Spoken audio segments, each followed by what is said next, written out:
Hello everyone and welcome back to another video. और ये video उन लोगों के लिए है जो अभी वीज़ा देने वाले हैं इंटरव्यू, या फिर उनका रिजेक्शन आ गया है, या फिर उनका होल्ड पर है because of some of the missing document, या कोई और भी रीज़न हो सकता है। तो वीडियो स्पेशली उन लोगों के लिए है and by the end of this video you will know कि कौन से मेन रीजंस हैं जिसकी वजह से वीज़ा रिजेक्शन आते हैं और इस साल आ रहे हैं, और कैसे उनको हम इम्प्रूव कर सकते हैं। सो without wasting any more time, let's start with it because I don't want कि वीडियो ज़्यादा लंबी बने। So जो फर्स्ट रीज़न है जिस वजह से जो वीज़ा रिजेक्शन है वो आते हैं, देखो मैं या तो इसको एक हायरार्की ऑर्डर में कर लेता हूँ, या फिर ऐसा करता हूँ लोएस्ट टू हाईएस्ट के ऑर्डर पे कर लेता हूँ, जो सबसे कम आता है तीनों रीज़न में, और फिर जो सबसे ज़्यादा आने की चांसेस होती है। तो सबसे पहला आई वुड से कि जो होता है अनसेटिस्फैक्ट्री इंटरव्यू, जो कि उतना ज़्यादा नहीं, कॉमन नहीं है, पर कम लोगों का आता है। इसका बेसिकली मतलब है कि तुम्हारा इंटरव्यू जो है वो अच्छा नहीं गया, या तुम अच्छे से बोल नहीं पाए, तुम कॉन्फिडेंट नहीं थे, या फिर उनको लगा कि तुम्हारी इंग्लिश अच्छी नहीं है, या फिर कोई भी और रीज़न हो सकता है, बॉडी लैंग्वेज, एटीट्यूड प्रॉब्लम, कुछ भी हो सकता है। तो इसका बेसिकली मतलब है कि तुम्हारा इंटरव्यू अच्छा नहीं किया है।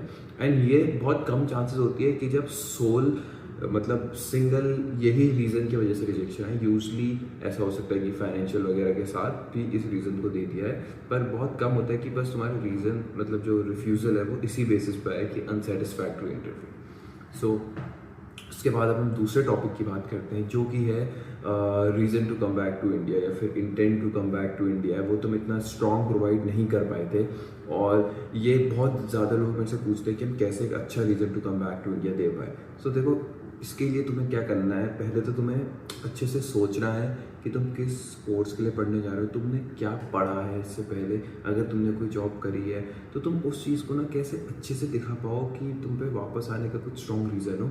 एंड मैं हमेशा ये चीज़ सजेस्ट करता हूँ लोगों को कि सपोज अगर तुम्हारे कुछ भी एंसेस्ट्रल प्रॉपर्टी है, थोड़ी प्रॉपर्टी है, तो इन्हें तुम ऐसे दिखा सकते हो कि तुम्हें वहाँ के बिजनेस करना है, या फिर तुम्हारा ऑलरेडी बिजनेस है, कुछ दुकान है, तो तुम्हें उसको वापस आके बढ़ाना है। और तुम कैसे बढ़ाओगे, जो नॉलेज तुम बाहर देखने जा रहे हो, ऐसी कुछ चीज़ों का यूज़ करो।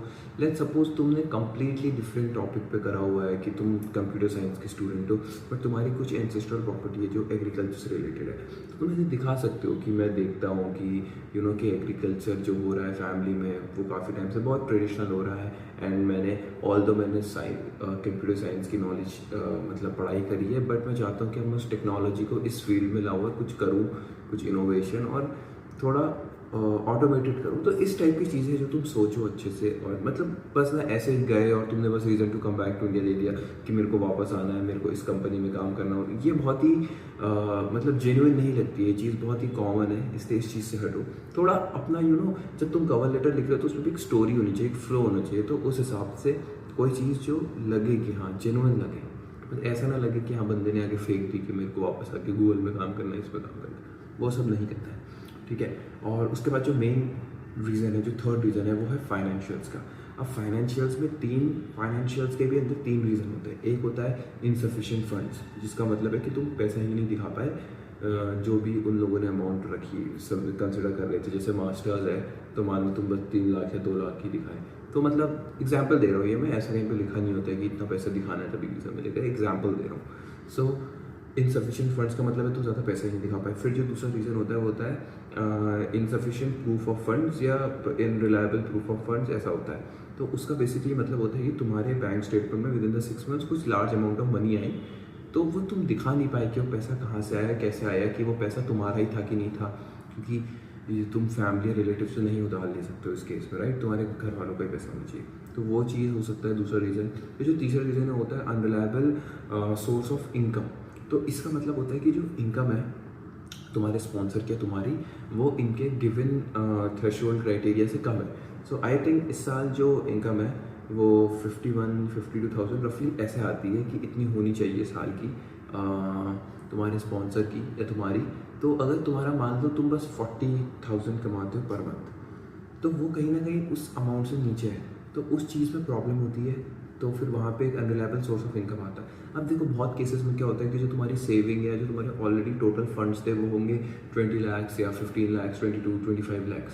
तो अगर वो चीज़ तुम्हारी ज़्यादा है और यहाँ पे तुम्हारी अगर मंथली इनकम कम भी है, तो वो फिर कॉम्पनसेट कर देता है। बिकॉज ऐसा तो नहीं है ना कि राइट कि तुमने बस एकदम 10 लाख या 8 लाख रुपए दिखाया और तुम पैसा दिखा रहे हो मंथली इनकम 35,000 है, तो मान लो तुम 12 लाख में स्टूडेंट को वहाँ 2 साल के लिए भेज भी दो, पर घर के भी तो खर्चे हैं, राइट, घर के भी तो खर्चे निकालने हैं, क्योंकि स्पॉन्सर को फंड वहाँ भी करना है, घर भी चलाना है, इसलिए प्रॉब्लम होती है। इसलिए जो सोर्स ऑफ इनकम है वो अबव दी अमाउंट होना चाहिए और फंड्स भी सही होने चाहिए। तो यही 3 रीज़न है जो मेनली आ रहे हैं। एंड काफ़ी ज़्यादा लोग मेरे से ये चीज़ पूछ रहे हैं कि कोलकाता कॉन्सुलेट पे बहुत रिजेक्शन आ रहा है, क्यों ऐसा हो रहा है। देखो यार, ऐसा कुछ नहीं होता है। देखो, जो कॉन्सुलेट्स हैं उन्हें भी, जो वीज़ा ऑफिसर बैठा है वो वीज़ा लगाने को बैठा है, राइट, उसका काम ही है वीज़ा देना या रिजेक्ट करना। पर अगर उन्होंने कोटा निकाले हैं तो उनको वीज़ा देने भी हैं, ठीक है, उनके भी कोटा होते हैं कि साल के इतने वीज़ा दे सकते हैं। तो अगर तुम्हारे डॉक्यूमेंट सही है, financial reason to come back सब कुछ, तो वो वीज़ा देगा ही देगा। तो ऐसा कुछ नहीं है कि मैं कोलकाता में हूँ इसलिए मेरी किस्मत ख़राब है कि वहाँ रिजेक्शन आ रहा है, ऐसा कुछ नहीं होता है।